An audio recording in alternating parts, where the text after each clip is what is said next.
So again, I want to thank all of you for joining us. I want to thank Ricki Sabia, Senior Education Policy Advisor for the National Down Syndrome Congress. And without further ado, Ricki, I'm going to go ahead and hand it over to you. And again, thank you.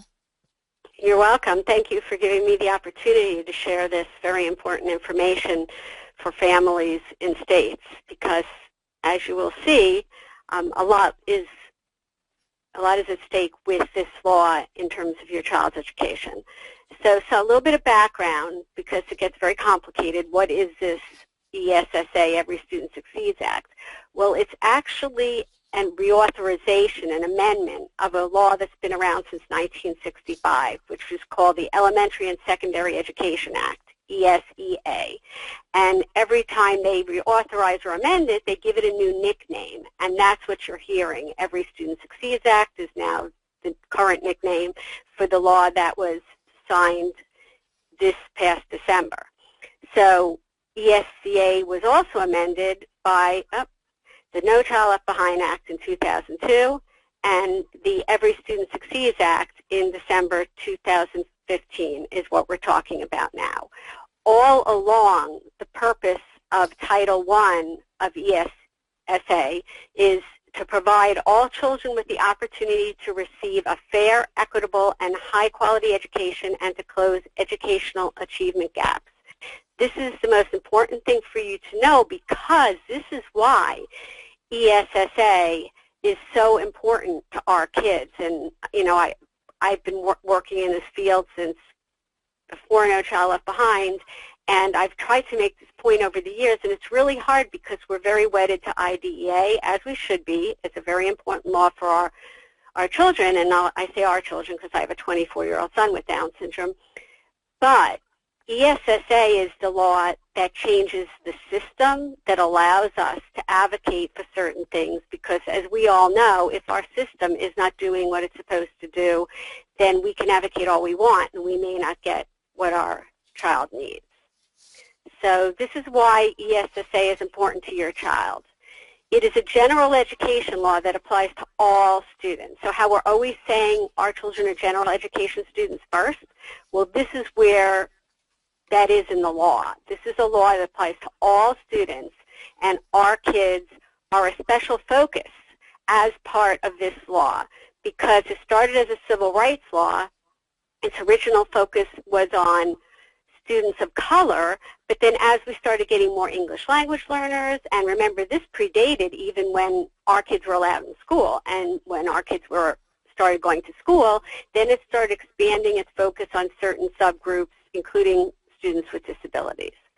It raises the bar for free, appropriate public education under IDEA, because we all know that that appropriate word has come to mean through court cases something very de minimis, you know, some benefit. But ESSA says a high-quality education, and that's for all kids.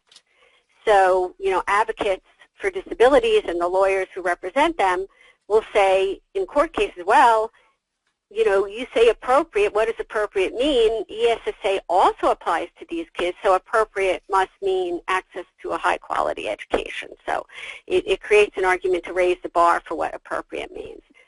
It also pushes systems change, because although IDEA is more about the individual child in that, you know, you've got your IEP and you've got your due process rights, ESSA tells states and districts and schools, you need to do X, Y, and Z, and if these students are not meeting the standards, then something needs to happen, and you need to address that at the school and district level. And when there's that kind of focus on specific subgroups, including students with disabilities, then that can push the system, and then things start becoming more available for you to advocate for. And my son being 24, he was in the school system under IDEA before No Child Left Behind. And that was a big distinction, because this ESEA, before it was reauthorized as No Child Left Behind, it looked at general accountability at schools, but it just looked at, did the schools do well in general? They didn't really take a focus on, okay, the school may do well in general, but maybe the kids of color or the kids who have disabilities are not doing so well, and maybe that school needs to do something to fix things for them. And when No Child Left Behind came into being, that was the first time there was actually a focus where it said, we are not just looking at accountability in terms of all the students at your school. Yes, that's important, and we will look at that, but we are also going to separately look at how are your kids with disabilities doing? How are your students with color doing? How are your kids who are poor doing? How are your English language learners doing? And that made a really big difference in terms of putting a focus on our kids. So if implementation is strong for ESSA, it can enhance implementation of IDEA, but only if the system is being pushed to do what is right through ESSA. So before No Child Left Behind, we have a saying we use, what isn't counted doesn't count. So before No Child Left Behind, as I said, they didn't have any separate data for kids with disabilities. It was just all, how's everybody at the school doing? So there was no achievement data collected for our kids. They took assessments, but nowhere was it collected how they did. Principals, educators, parents had no idea how the students performed against the state academic content standards at all. And I know this because I was on a county committee where we were trying to look at data and find out how are kids with disabilities doing and set, continuous performance indicators for them. But there was no data, and none of the principals or even special ed teachers at the school could tell us how these kids were doing. This was in 1999. And then in 2002, after No Child Left Behind, all of a sudden schools were expected to collect data and what's called disaggregate, separate out the data for kids with disabilities so we could see how they were doing, and it counted in the accountability system. They couldn't meet what was called adequate yearly progress, the school or the district or the state, if their students with disabilities were not meeting standards. It wasn't enough that all kids in general were meeting standards. So this is really critically important in terms of what's happening now in ESSA and why your advocacy is so important. The school improvement plans, as a result, did not include strategies targeted at students with disabilities. They would say, oh, reading levels for kids in the school in general aren't good, so we're going to do this reading program. Well, half the time these reading programs were not being done in special ed classes, and back then certainly pretty much everybody was in a special ed class if they had a disability, so nothing was really being done to improve achievement. Alternate assessments that were given at the time were not based on the grade level content at all, and that's very important because even though your child may have their modifications and they may have their individualized education program, it is still supposed to be linked in some fashion to that grade level content. Otherwise, inclusion, for example, won't work, because if your child is working on completely different things with no link whatsoever to what's happening for other students, that's not going to work very well. That doesn't mean it can't be modified or adapted, but there needs to be some connection to what's going on with everybody else. And also, before No Child Left Behind, there were no highly qualified teacher requirements, and so no content knowledge was really required for special educators. As long as they had new special ed strategies, they didn't necessarily have to know the academic content, which was a big problem. So we do not want to go backwards, and that is what really the whole point of this presentation is, to keep from going backwards. So we have good news and bad news in ESSA. The good news is that NDSC was able to get some important provisions added to the section of ESSA that governs alternate assessments in particular. So kids with significant cognitive disabilities benefited more than any other group of kids with disabilities in this law because of these provisions, and they are the provisions that are in the slides later in this presentation that have to do with how you can use ESSA and IDEA for your IEP. And we may or may not get to that part of the actual presentation, but I wanted to provide the links to the documents that I have developed as well as those slides for your use. But those are very important, and those won't change. Those are required. The problem is that if ESSA implementation is not strong, if no one's looking at how kids with disabilities in your school are doing, then whether or not they do the things they're supposed to do that we got in this bill, like that they can't be precluded from working towards a regular diploma, or that states have to promote progress, not just access, but progress to the general ed curriculum, and that they're supposed to be able to come out of school and be able to pursue post-secondary and employment. All those things that were never in there before, if no one's watching what's happening, because the whole implementation and accountability is not strong, then how well will these provisions that they're supposed to be doing actually be implemented? So that's a real important point about why state advocacy is also important. And so the bad news is that unprecedented discretion has been given to the states. We fought to try to get more accountability in the actual bill. Like No Child Left Behind had a lot of accountability in the bill. If your school did not meet adequate yearly progress for all kids, but also for kids with disabilities, there were some very specific things that they were required to do. Unfortunately, that caused a lot of backlash, and so people would be crying out that it's too prescriptive, it's not leaving things up to the state and the locals, and that was true to some extent. But the problem is, with kids with disabilities, traditionally, historically, kids with disabilities have not gotten the education they deserve. States have not made them a priority. They have had low expectations for them. So it's very concerning that there's so much discretion in the ESSA at your state level. And we know this is still a problem because when all the states got their waivers under the No Child Left Behind Act a few years ago, they did a number of things which really weakened accountability for kids with disabilities. So we know this isn't ancient history. We know even recently that states are not necessarily holding their schools accountable well for our kids. So your advocacy really is important here. There are also numerous provisions in the bill that limit the U.S. Department of Education's authority regarding ESSA implementation specifically. So it's going to be harder than ever for the federal Department of Education to say, oh, this isn't right and you need to do X, Y, and Z. So just to give you an idea of timelines and effective dates, most of the provisions were effective starting in August 2016. So those provisions later in the PowerPoint about the IEP that can be used with the IEP, those things are now in effect.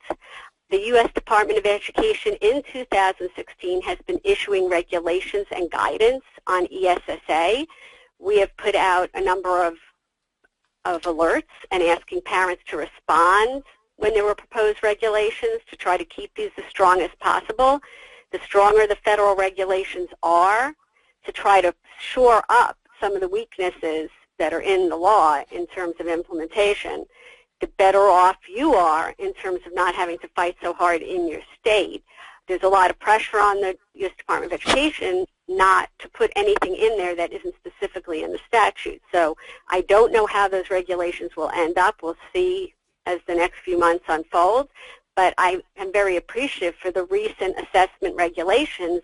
There were actually quite a few families that submitted comments, and it was actually taken note today in Ed Week, which is the premier publication for education, and NDSC was actually called out for its comments and for the fact that parents were submitting comments, which is wonderful. That shows the importance of advocacy. And states during 2016 are transitioning to ESSA and working on their implementation plan, which will come into effect in 2017-18 when they'll start looking at schools based on their new rating systems under ESSA and determining which schools will get what is now being called targeted or comprehensive support and improvement. Those are the plans that schools will be required to have depending on how they're doing in terms of student achievement. And in the 2017-18 school year, that is when states and districts are supposed to start identifying these schools and requiring them to make these support and improvement plans. So, but the importance for right this minute is that your state is actively developing its plan right now. It's supposed to be taking input from all stakeholders, including people that represent students with disabilities. States are not doing a good job at that. In most states, there is no one representing students with disabilities on your state committees that are developing these plans. They're not really doing good outreach and letting groups know when there are stakeholder meetings, when there are opportunities for input. In Indiana, there is I have documents that show what's happening in every state, and there is precious little information available on the website that at least I can find about what is happening in your state, who's on the committee that's drafting your plan. And so these are some of the things that advocates need to push and find out about. So the differences, many of the differences in from No Child Left Behind to ESSA in terms of accountability, where they created more flexibility, where they gave this discretion more to the state, I have listed here. You know, flexibility is a word that states and school boards and teacher unions like to use that is a positive thing, they think. More flexibility for the local folks. And not that I'm against flexibility if used well, but it often ends up being a bad thing for our kids when there's flexibility. It often means lowered accountability, and that's what we have to watch out for. So some of the greater flexibility is in assessment design.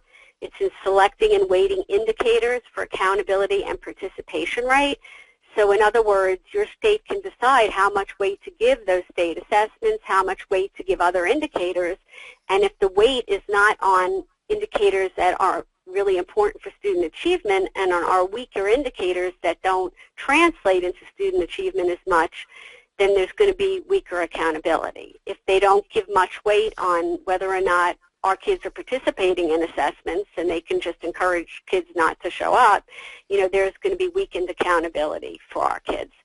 Identifying schools for improvement and support and what happens as a result. Your state will get to determine a lot of the rules around what schools will be identified for support and improvement. What needs to happen? How bad does it have to be and for how long before anything even happens for our kids and for all kids in some cases? Teacher evaluations, there are no requirements anymore about tying teacher evaluations to the assessments except if ESSA funds are used for teacher evaluation. And a really big problem is that teacher qualification, effectiveness, and experience definitions are now up to the state. So highly qualified teachers, that whole requirement is gone now. So it is up to your state what kind of qualifications they are going to expect of teachers. And in the law, all it says is that they have to have a bachelor's degree. So it's quite possible your state could say anybody with any kind of bachelor's degree could be teaching special education, not even an education degree or a special education degree. I'm not saying that's what your state will do. I'm just saying that is possible. So how has NDSC been supporting strong ESSA implementation?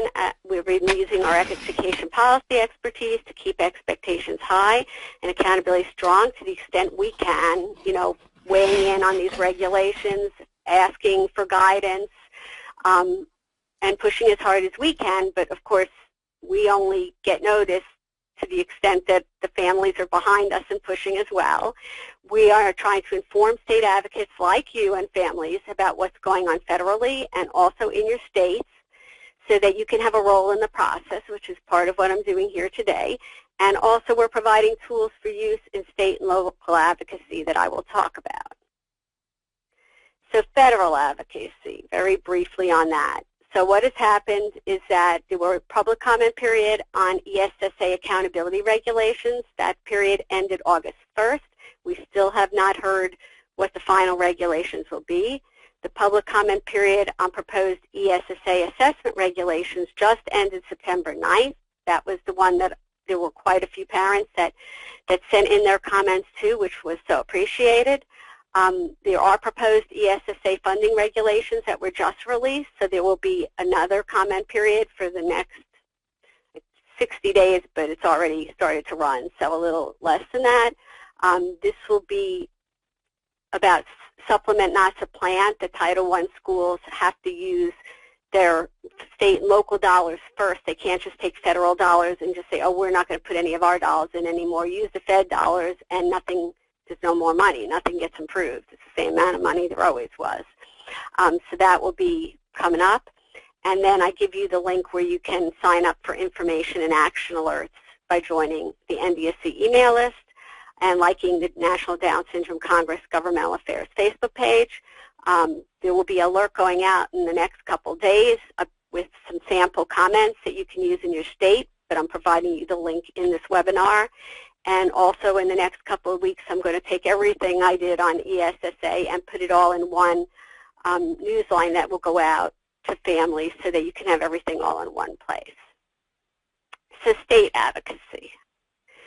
So stakeholder involvement under ESSA. ESSA actually requires meaningful stakeholder consultation in the development of the draft ESSA plan and afterwards during a public comment period. So all along since last spring, your state should have been reaching out to all stakeholders, including families and including families who represent students with disabilities. The proposed regs specifically say representing civil rights groups and disability groups.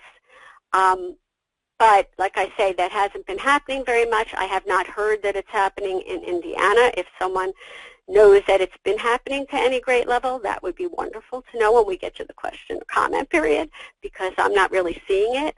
One of the important things for you all to find out is who is on the committee that's actually drafting your state plan and whether there's anybody representing the disability community, not just the special ed director, but somebody from the actual community, your protection and advocacy organization in your state, your developmental disabilities council, somebody like that, somebody from DS Indiana, which I know nobody's on there from. In my state, Maryland, there was nobody representing the disability community, and we had to write letters and push, and they finally did put someone on there representing our community. So parent involvement is essential to ensure your state uses its ESSA discretion wisely. This is also important for IDA, not just because this pushes the system and will help push the system in a way that also helps with IDEA, but you also need to really strengthen your statewide coalitions with Down syndrome organizations, with other disabilities, even with other communities like students of color, because when we get to IDEA, this is going to be a problem again. We're going to have to fight to make sure that everything isn't just left up to the state, that there are still requirements that we can hold on to and fight with in IDEA. And the stronger the statewide coalitions we have, the better chance we have at the federal and at the state level for that. So ESSA plan, this is Indiana's specific information, dates for the statewide input meetings, which are coming up now, September 14th to October 12th, and September 14th is in Indianapolis. So people should sign up and go.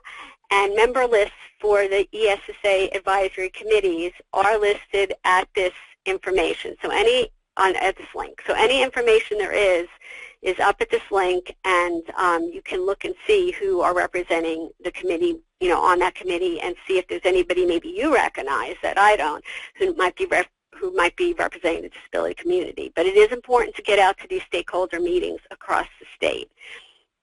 The Superintendent Accountability Advisory Committee includes someone named Lisa Kovacs, who is a parent of a child with a disability. I looked her up this morning, the other day, and found out that her advocacy focus has been on students who are deaf and hard of hearing. That's not to say that she won't represent students with disabilities in general well. I just don't know her. And so it might be good to reach out to her, to find her somewhere, and to see if you can get input with her, because if she represents disability, then fully, then she should be taking your comments to this group. And there are also online written public comment webpage that I give you the link to, and also your ESSA contact person in your state. So this is your specific information, and I am going to talk in a moment about sample comments that I drafted that you can use, cut and paste, whatever you're comfortable with, and submit to the state through either directly to this Danielle Shockey or through this online written public comment webpage, and be telling them these are the specific things we want you to do in Indiana. So keep accountability strong. So here are some of the tools for families. The first one is a link to the sample comments that I just told you about. They are already online. There will be an alert going out in the next day or two in general, but this is a link to those comments directly for you. Earlier, I had also done these NBSC talking points for general stakeholder input, where I got into some of the recommendations, but also tried to explain what some of the subject matter is in the sample comments.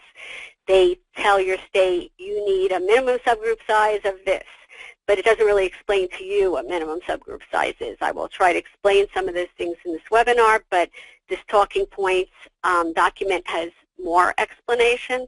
Also, there is an NDSC State Plan Advocacy Guide, which is for people who want even greater detail about the state plan development issues and advocacy. There are links to studies, much more detail, depending on how deep you want to go to learn about this. Some parents might just want to cut and paste and send. Others might want to learn more about the underlying information.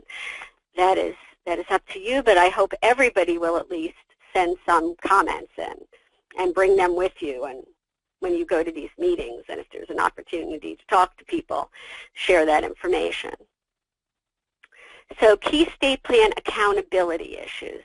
The first of these, and I'll tell you why it's actually the most important of all, is the minimum subgroup size. This is also referred to as N size, the letter N size. It's a statistical term. This impacts whether schools are accountable for students with disabilities or any of the subgroups that are a focus here. And what this means is that your state gets to set this minimum subgroup size.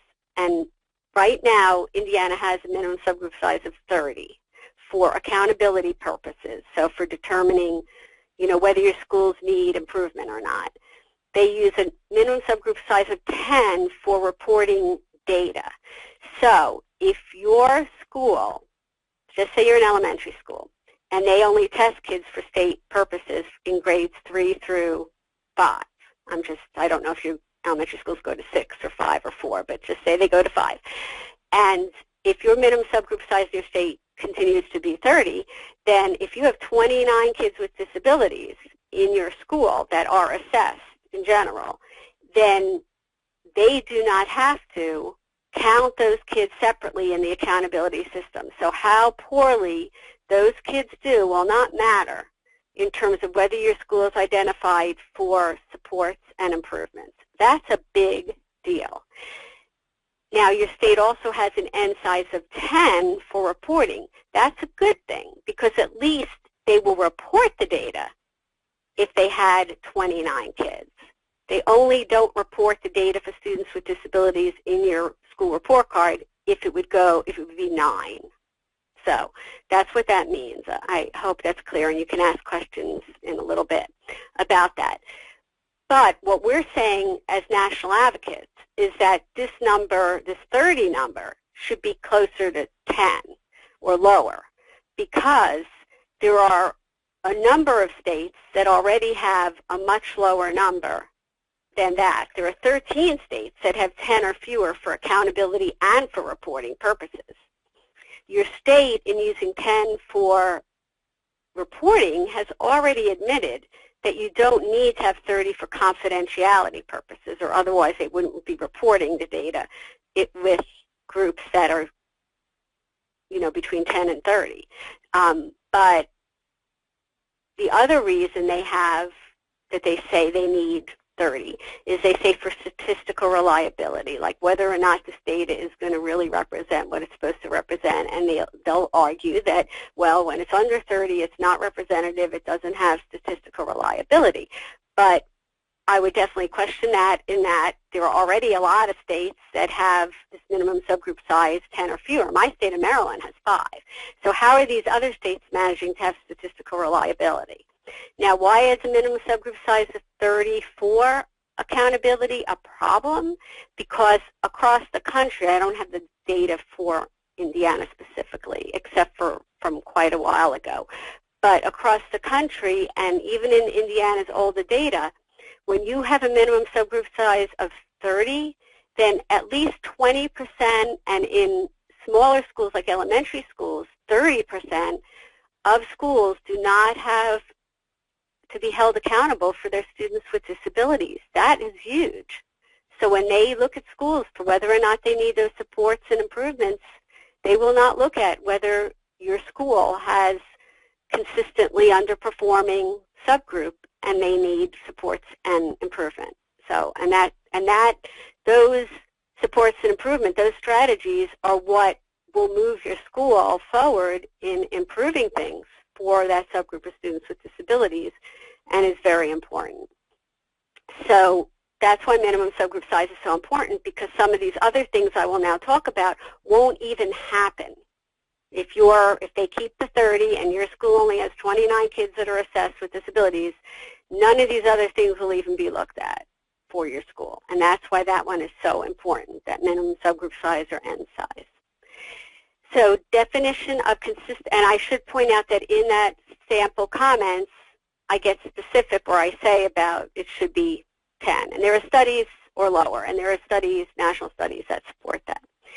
Definition of consistently underperforming subgroups impacts whether a school will be identified for targeted support and improvement. So the law says if there are consistently underperforming subgroups in a school, then your state needs to identify the school for targeted support and improvement. But your state gets to define what does consistently mean and what does underperforming mean.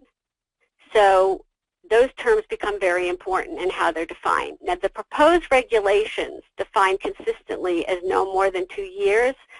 Whether or not that's going to end up in the final regulations, I don't know. But if it's no more than 2 years, that means at least those students can't be underperforming for 5 years before anyone has to do anything about it, unless, of course, there are not enough kids to meet that subgroup size rule. So consistently should be no more than 2 years that they have to be underperforming before something happens. Underperforming is also up for definition, and the federal regulations are not going to be very specific about what your state has to do to define this term.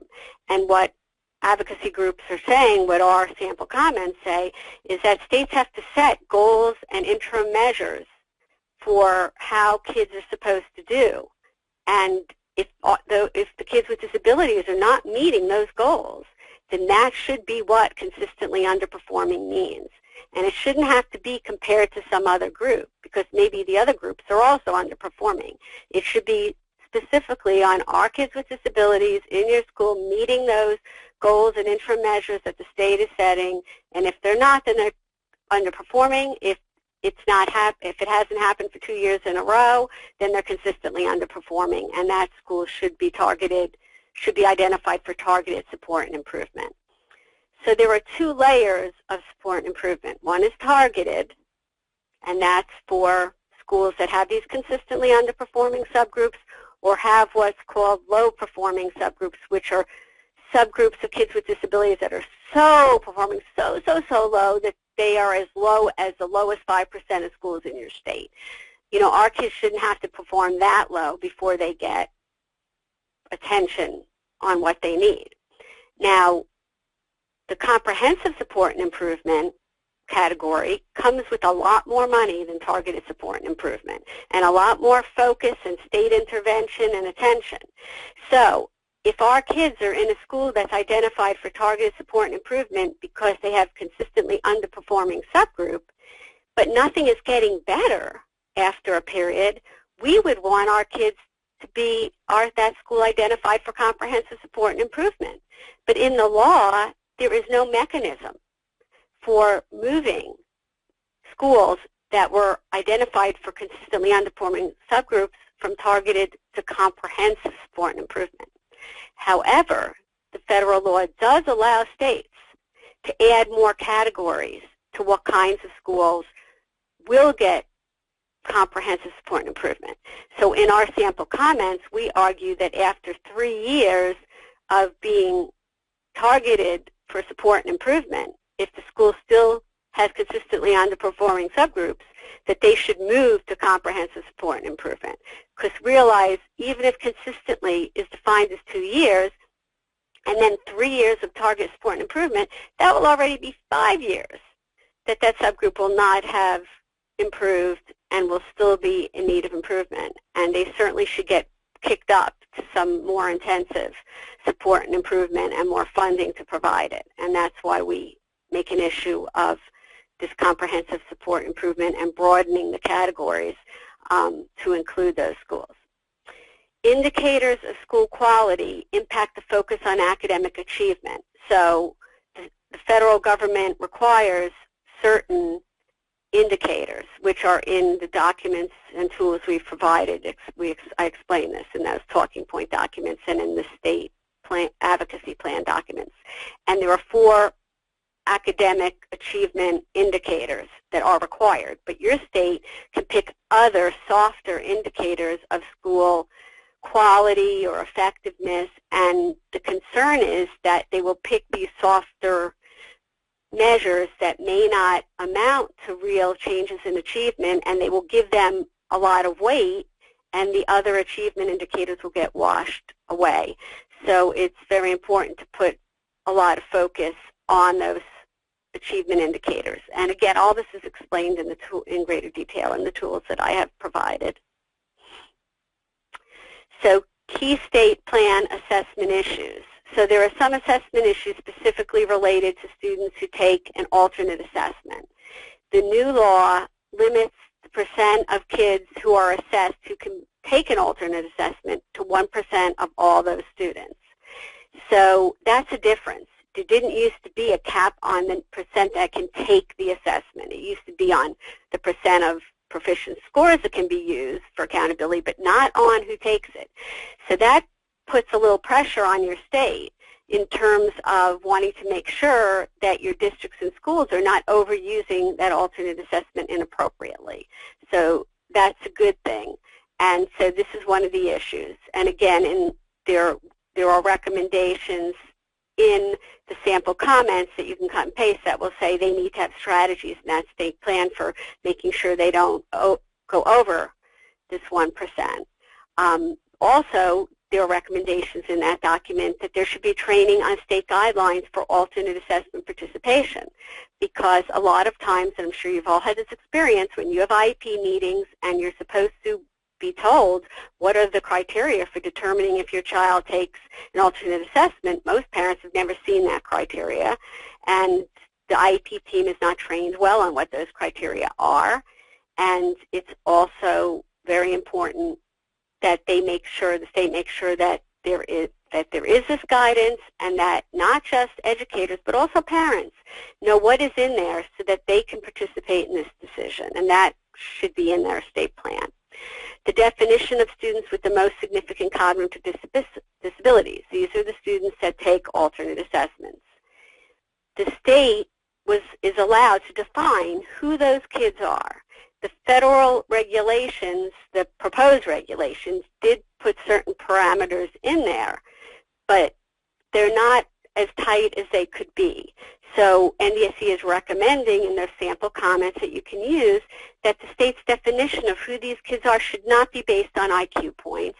They should not be based on what disability category, that if your student is in the ID, intellectual disability category, or that they have Down syndrome, or if they are in a special ed classroom. That these things should not be determining whether a student takes an alternate assessment. It should be based on the level of supports and interventions and direct instruction and modifications that they need in order to make progress in the grade level curriculum. And that should be really the only factor. And also it's important that that definition say that students must have instruction in enrolled grade content before it is determined whether the student is a student with the most significant cognitive disabilities, because how can you determine whether or not the student has that level of disability if you haven't tried to see if they can learn the subject matter and you're just basing it on, like I said, IQ or disability category, and not in exactly what kind of supports they need to work on enroll grade content. And again, when I say enroll grade content, I mean, with the adaptations and modifications they may need and what level that may be. And there are also some key state plan issues regarding teachers and students. So your state gets to define, what does effective teacher mean? What does experienced teacher mean? What does a qualified teacher mean? And they have to keep data about this for students to see whether or not there is equity in who are getting the more effective, experienced, and qualified teachers. One issue in the law is that they tend to focus a lot on students of color and in poverty for this equity, and that's very important. But it's also important that kids with disabilities get effective, experienced, and qualified teachers. So that's one of the recommendations in those sample comments.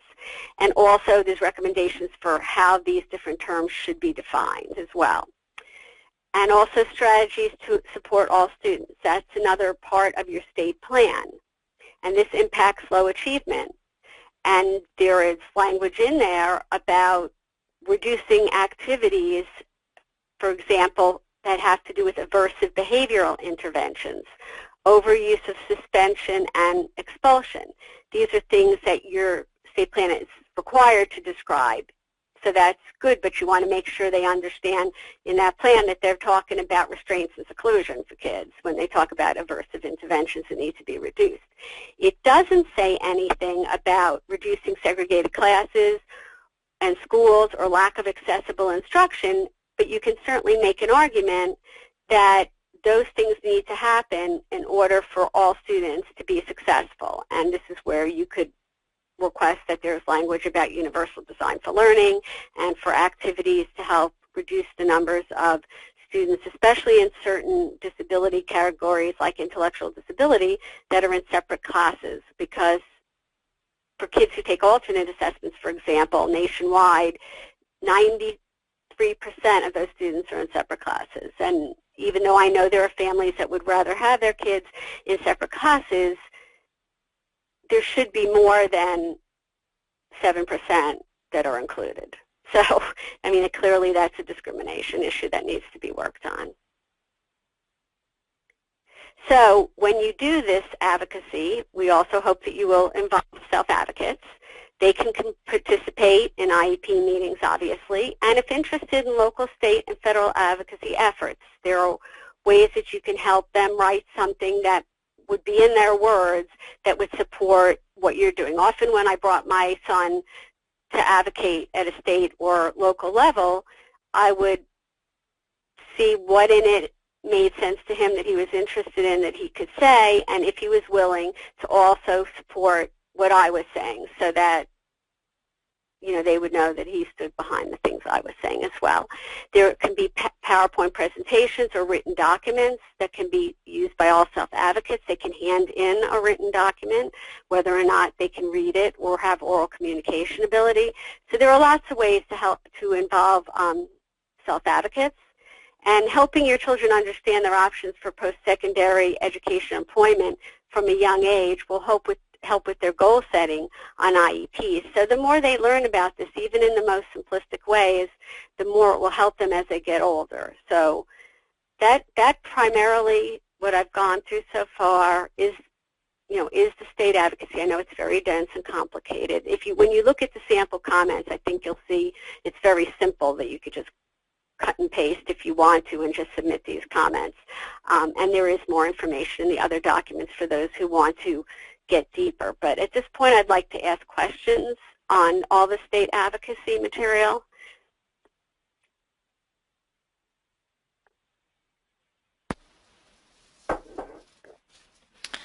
So, Ricki, we had a question. Does the Every Student Succeeds Act only apply to public schools?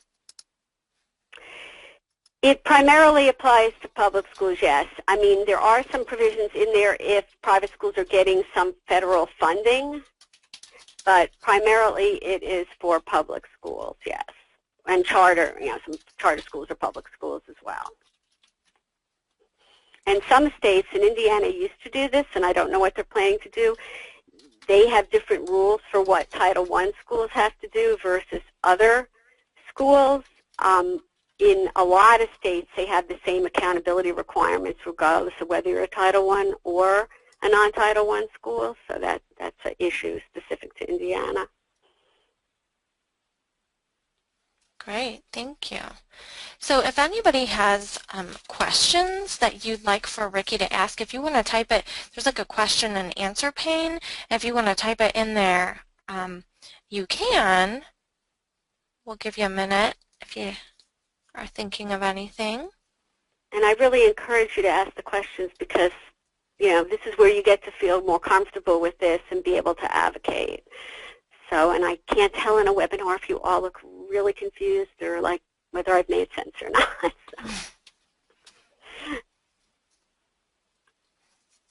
Okay. I'm not getting any additional questions. So it's 1:50. Now,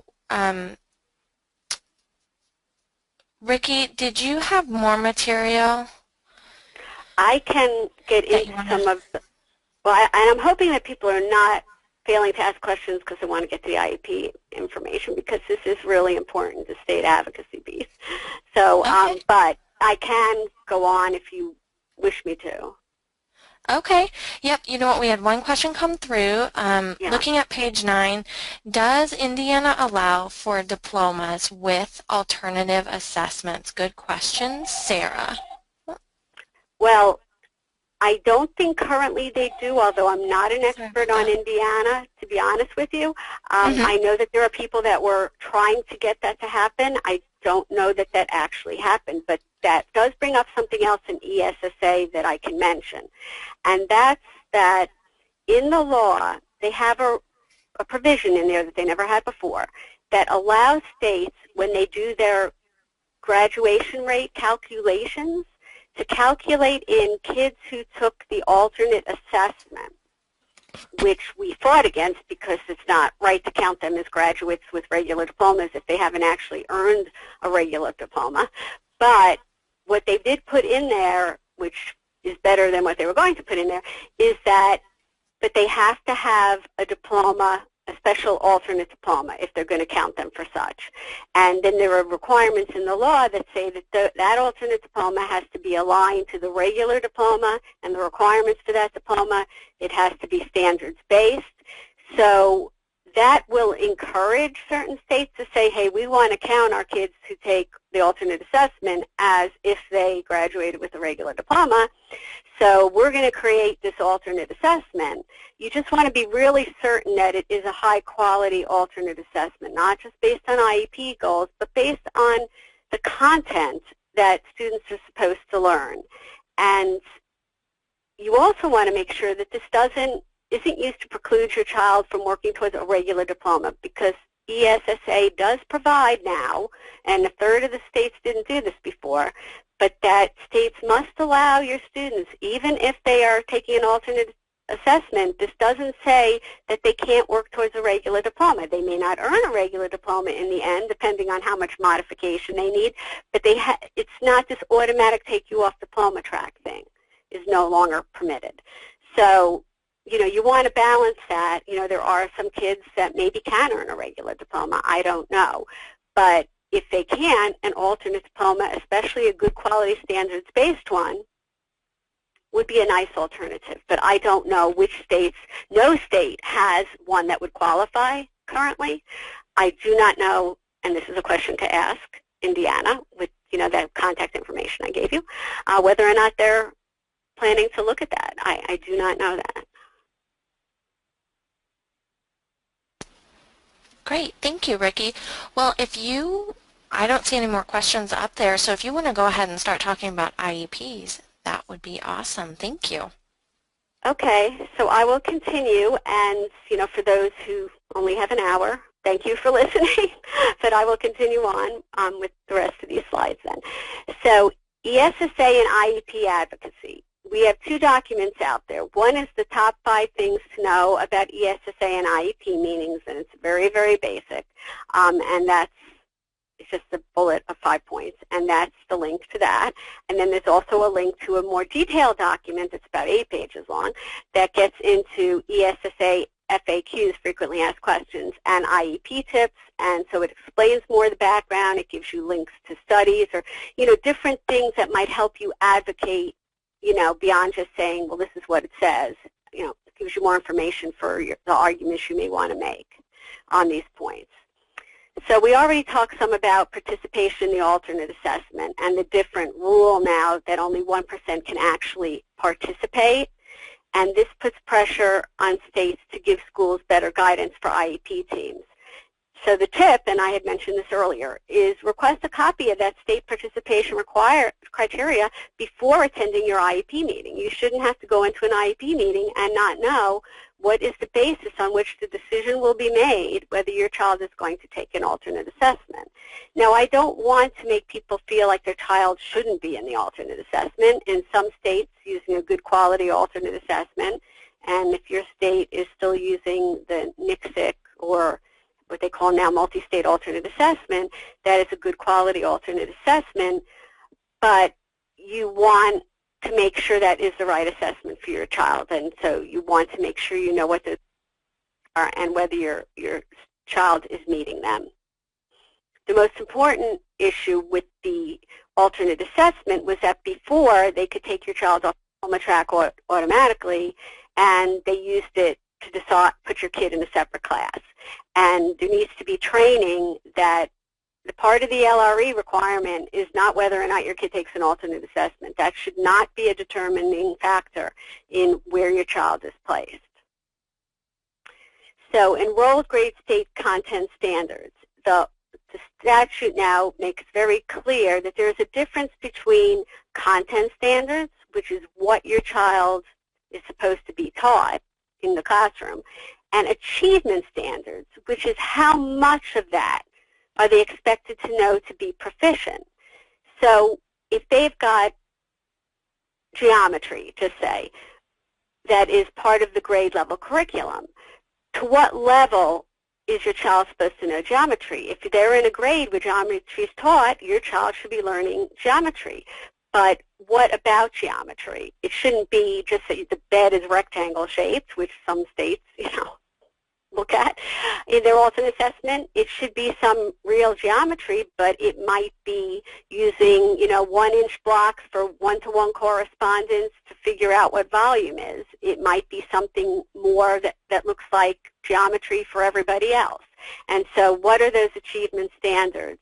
How much are they expected to learn? But it should be aligned with the same content that everybody else is taught. If it's geometry, then it should be geometry. If they are learning prerequisite skills like addition, that could be worked at as part of geometry. But it needs to look like what other kids are learning, because otherwise there is no real way to include them. The tip is that all students are required to have instruction based on the enrolled state content standards. Not all schools and classes are doing that.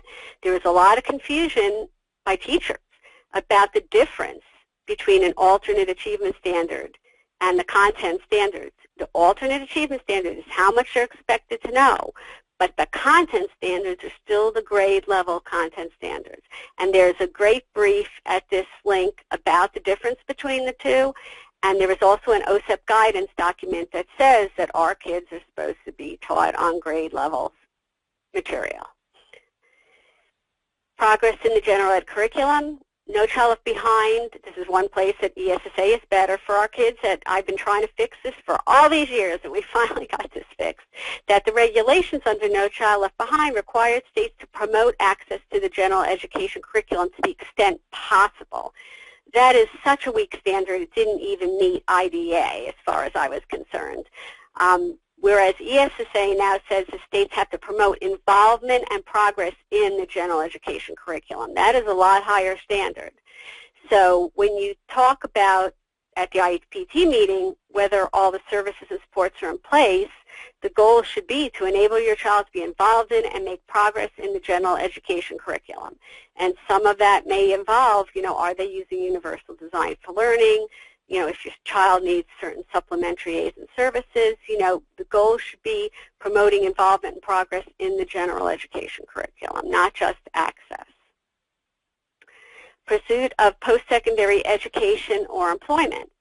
Something new in ESSA that's very important is that it says that proficiency on an alternate assessment, what that's supposed to mean is that the student has the skills and knowledge to be on track to pursue post-secondary education or competitive integrated employment. It actually refers to an act called WIOA, and that WIOA Act is about competitive integrated employment. And what competitive integrated employment means is that they should be making a competitive wage, above, minimum wage or above, the same wage that other people who have that job would make, and they should be in integrated employment where they work alongside other people who do not have disabilities. So that is what it's supposed to mean for your child to be proficient on alternate academic achievement standards. If they're taking the general assessment, then certainly there's been language in there for years about college and career readiness. But this is new that they really focus on this for the kids in the alternate assessment. So the tip is to use this provision to start an IEP team conversation about the ways in which the IEP should be preparing your child for these goals. And I mean as young as possible, because there are lots of ways, and especially around independence and other things, that even very young children, you can start looking ahead to what kind of skills do they need so that they will be ready to go to post-secondary education and or be in competitive integrated employment. And there is this kind of learned dependence that a lot of times happens in special education, and we want to see whatever accommodations there are and whatever support is given, that it be done in ways to make a child as independent as possible, and then, back off the level of support needed by a person to help them.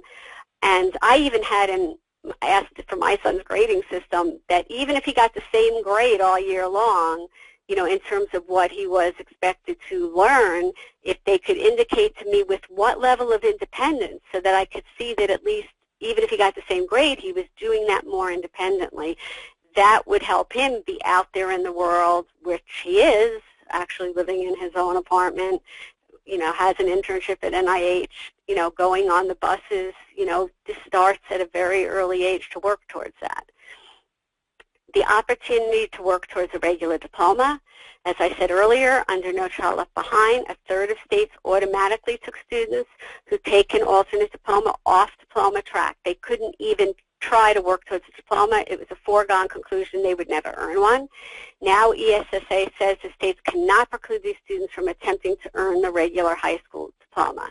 Now, what will happen, I'm guessing, but I'm pretty good at guessing, that states are going to say, or your school's going to say, well, your student needs so many modifications that there's no way they're going to earn a diploma.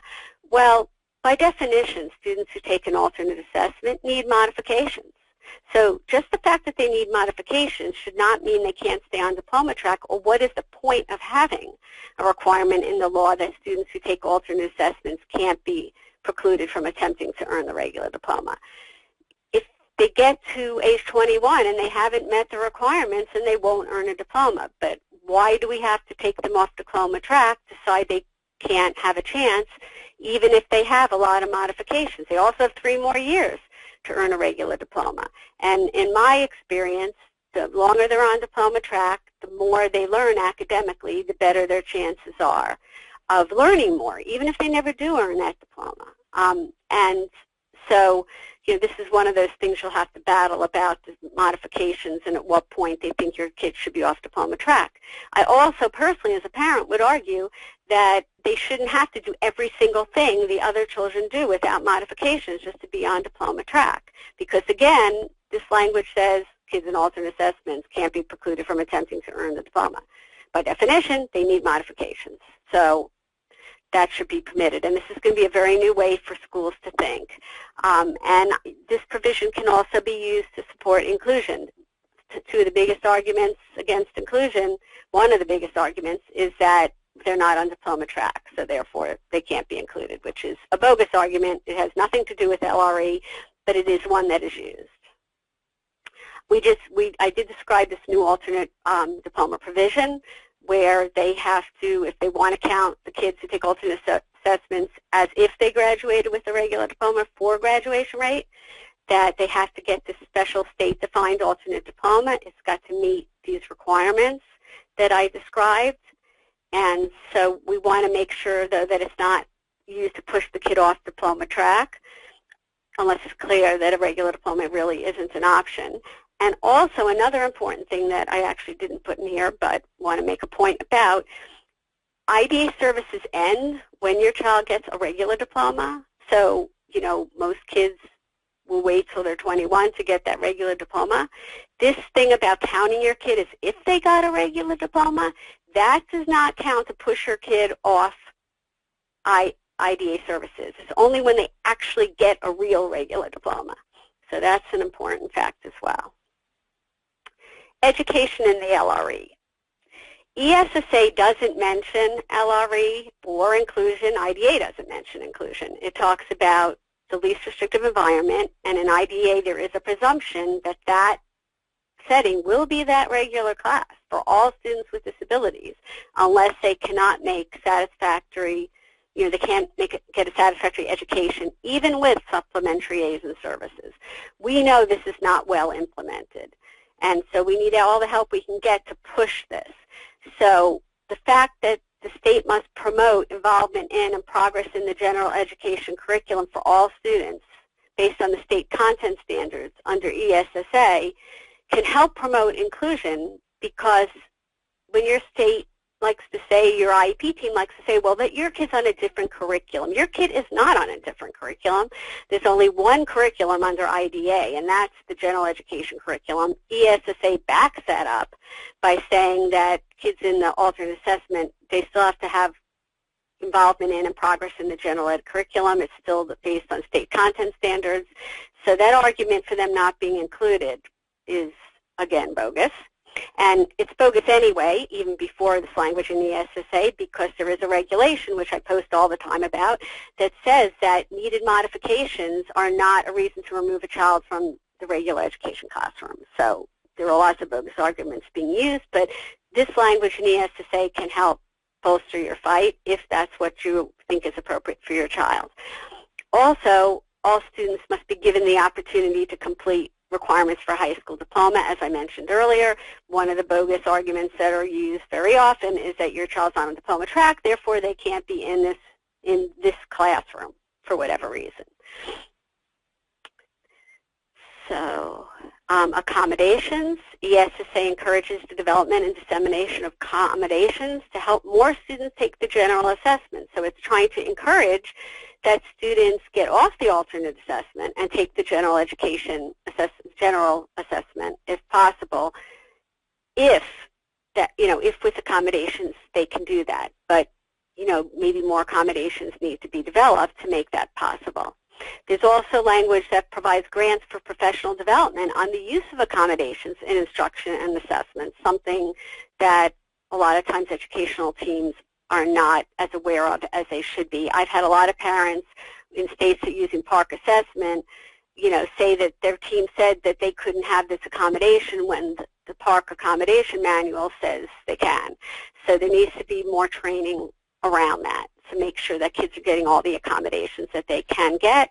And to prepare for IEP meetings, a tip is to request a copy of the accommodations policies for yourself and see, you know, is your child being offered the accommodations that they should be. And again, I say in advance for an IEP meeting, because it's very hard when they have you there in that meeting, you know, to be figuring the things out when they haven't given you the information at all, or they're thrusting at you at that meeting. And if you haven't been given the information ahead of time and they're trying to thrust a bunch of information at you there, I would ask to come back and continue the IEP meeting, because, you know, you need to be well informed so that you can participate. And universal design for learning. I hope you know what universal design for learning is. It's been something definitely I've been pushing for a long time. There are resources at udlcenter.org if you've never heard of it. It is clearly recognized in ESSA as an accepted best practice to ensure that multiple means of representing information, multiple means of students learning and showing what they know, and multiple means of engagement are used by school districts and schools. And when I say school districts, I mean this should be permitted in their curriculum, when they pick resources and materials and books, that they should have other options available that students can use to help them understand what's being taught. So there is more information in the NDSC ESSA FAQ and Tips document, which I already gave you a link for. And also your schools and teachers can have a UDL professional learning community or community of practice by going to these links. And even if your district or state is not moving on this, these are some things that can be done right at your local level by people who are interested. We did get a comment. Very helpful. Your presentation was very helpful. It was really great. And I just want to reiterate again that the webinar will be available soon. DSI will send it out. Down Syndrome Affiliates in Action will make it available, and Ricki Sabia and the National Down Syndrome Congress will also make it available. So who wanted to know how they can best advocate for their daughter who's in a private elementary school? Well, you know, I think a lot of the advocacy is around the same principles. The problem is in a private school that you don't have the same rights that you do federally, you know, under law as you do in the public schools. So you can use the principles that are behind these arguments, and you can use some of the studies that may be mentioned. As far as the actual law is concerned, it's a little harder, but certainly the fact that our federal government has decided these things are important for students should be an argument. And even if they're not legally bound, I would argue that they're morally bound, especially if it's a religious school, to do these things for students, to make sure they have access and that they are making progress.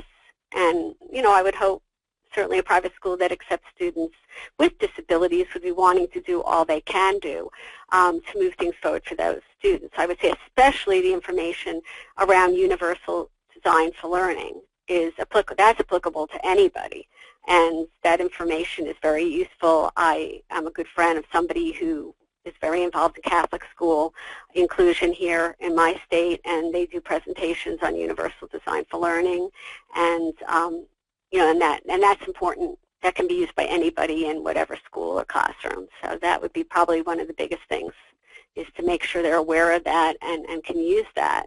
And that just doesn't, that's not just for kids with disabilities. That's to increase both enrichment and support for all students, including gifted students and students with disabilities. If you're flexible and you're using multiple means of engagement, multiple means of presenting information and learning and letting kids show what they know, then your kids are able to reach their level. And my son was actually in honors class, some honors classes in high school, and because it had to be modified anyway, so why not, right? But using universal design for learning, they were able to teach a regular class lesson, not pull them aside, but in a regular class lesson, be teaching the lesson in a way that was meaningful to the most gifted students, as well as bringing him in as part of whole group lessons. And so that would be my biggest recommendation, UDL. Thank you, Ricki. Do you have anything else? No, I just really encourage you to advocate in your state. But, you know, this is going to happen quickly. The states are probably going to be finishing up their process by the end of the year and putting a draft plan out. By the time the draft plan gets out, it will give you maybe 30 days to review it, which is going to be very complicated and hard to do.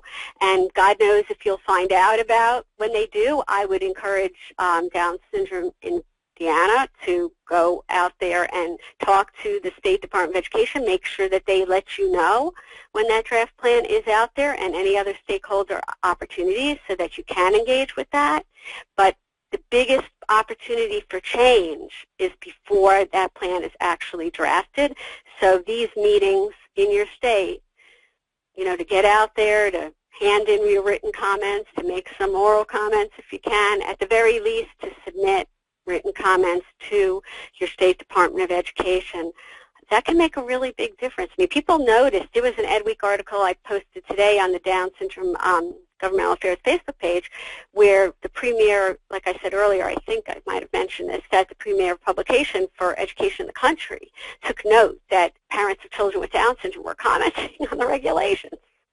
So, that means more in a lot of ways. I mean, I can go out there and say this for an organization and say I'm speaking on your behalf, but having you all get out there and comment, that means much more, especially in your state.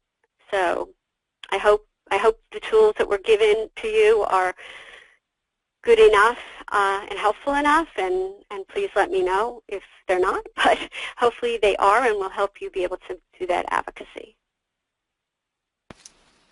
Wonderful, thank you.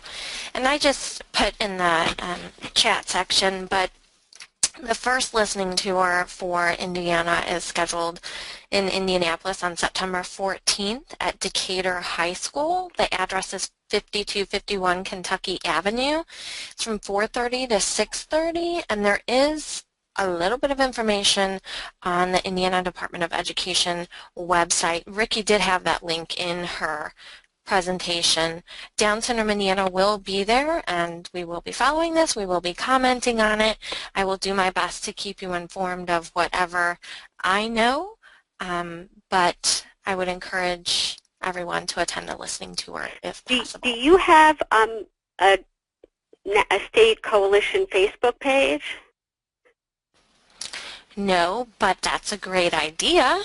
Because what I've done in other states that have a Down Syndrome Coalition is that when I see things come up about the state, articles that may be written or information I see, I can post it directly, onto your Facebook page if you make me a member. I can also help if I see things, because I'm on lists that I get certain information, I can post stuff up there for you as well. And that goes for, any state, although it's hard to cover all 50 states, but I will do my best, in any state that has a way for me to do that. That's a great idea. I'll work on that. Okay. Well, thank you so much for the opportunity to share this information. Thank you. Well, I think that is it for today. I want to thank all of the attendees. Again, we will make this available, and I believe that I have all of your email addresses, so I can send out a link once we've got it. Thank you. Thank you.